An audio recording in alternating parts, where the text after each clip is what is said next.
ഓം സദ്ഗുരുഭ്യോ നമഃ. നമുക്ക് ലളിതാ സഹസ്രനാമത്തിൻ്റെ ബാക്കി നാമങ്ങളിലേക്ക് കടക്കാം. അപ്പം ദേവിയുടെ ചുണ്ടുകളെക്കുറിച്ചും പല്ലുകളെക്കുറിച്ചൊക്കെ പറഞ്ഞു. ഇനി ദേവിയുടെ സല്ലാപമാധുര്യവും അതുപോലെ മന്ദഹാസവും അതൊക്കെ എങ്ങനെയാണെന്ന് നോക്കണം. അപ്പം ശ്ലോകം ഇങ്ങനെയാണ്: നിജ സല്ലാപമാധുര്യ വിനിർബൽസിത ഗച്ഛപി മന്ദസ്മിത പ്രഭാപൂരമജ്ജത് കാമേശമാനസ. നിജ തൻ്റെ സല്ലാപമാധുര്യം കൊണ്ട് വിനിർബൽസിത കച്ചപി. അപ്പം ദേവിയുടെ സല്ലാപത്തിൻ്റെ മാധുര്യത്തെക്കുറിച്ചാണ് പറയുന്നത്. ദേവി സല്ലപിക്കുന്നത്, സംസാരിക്കുന്നത് വിനിർബൽസിത കച്ചപി, കച്ചപി വീണയുടെ ആ ഒരു ശബ്ദത്തെ പോലും ഒന്നുമല്ലാതാക്കുന്ന രീതിയിലാണെന്നുള്ളതാണ്. അപ്പോൾ കച്ചപി വീണ ആരുടെ നോക്കാം. അത് സരസ്വതി ദേവിയുടെ വീണയാണ്. ഇനി നാരദരുടെ വീണയ്ക്ക് പറയുന്ന പേരാണ് മഹതി. അതുപോലെ തുമ്പുരു മുനിയുടെ വീണയ്ക്ക് പറയുന്ന പേരാണ് കലാവതി. ഇനി വിശ്വാവസുയുടെ വീണയ്ക്ക് പറയുന്ന പേരാണ് ബൃഹതി എന്ന് പറയുന്നത്.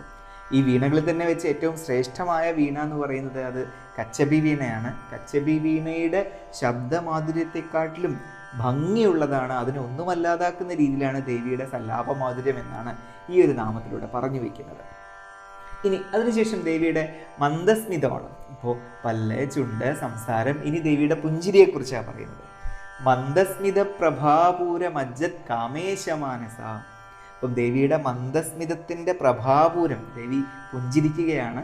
ആ പുഞ്ചിരിയുടെ പ്രഭാപൂരത്തിൽ, അതിൻ്റെ ശോഭയിൽ മുങ്ങിക്കിടക്കുകയാണ് കാമേശൻ്റെ മാനസം. കാമേശൻ ശിവഭഗവാനാണ്. കാമേശൻ്റെ മാനസം, കാമേശൻ ആ പുഞ്ചിരിയിൽ അലിഞ്ഞില്ലാതാവുകയാണെന്നുള്ളതാണ്. മന്ദസ്മിത പ്രഭാപൂര മജ്ജത്, മജ്ജത് എന്ന് പറഞ്ഞാൽ മുങ്ങിക്കിടക്കുന്നത്.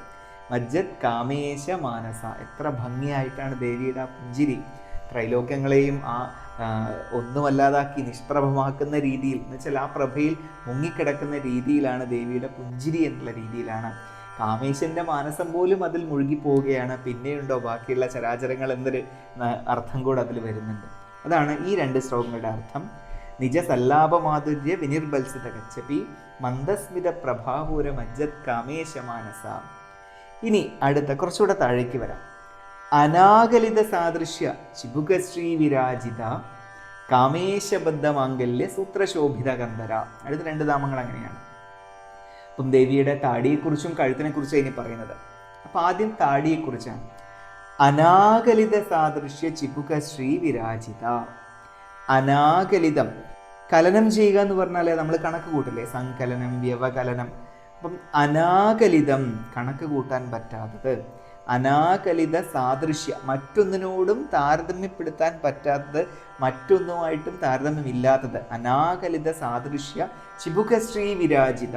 ചിബുകം എന്ന് പറഞ്ഞാൽ താടിയാണ്.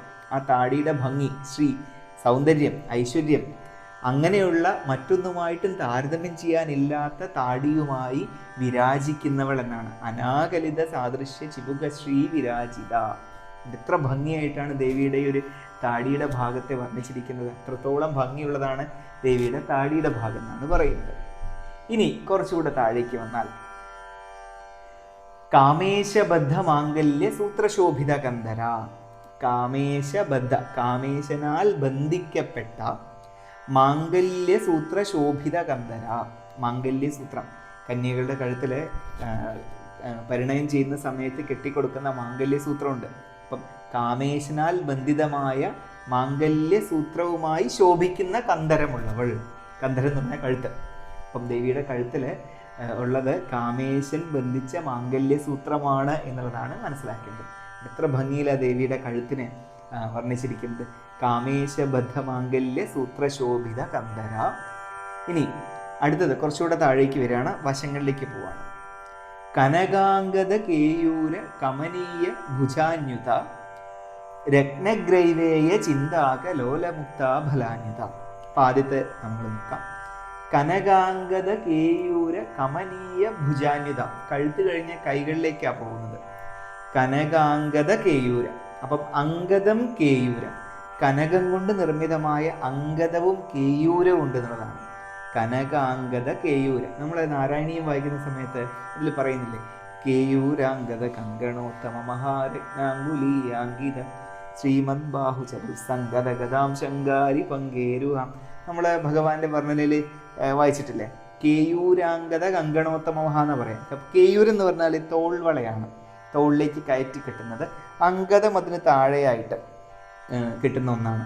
അപ്പം കേയൂരം അങ്കദം. അപ്പം ഇവിടെ കനകാംഗത കേയൂര കമനീയ ഭുജാന്യുത, കനകം കൊണ്ട് നിർമ്മിതമായ അങ്കദവും കേയൂരവും ഉള്ള കമനീയങ്ങളായ, കമനീയം എന്ന് പറഞ്ഞാൽ നല്ല ഭംഗിയുള്ളത്, ശോഭയുള്ളത്, സൗന്ദര്യമുള്ളതെന്നൊക്കെയാണ് അർത്ഥം.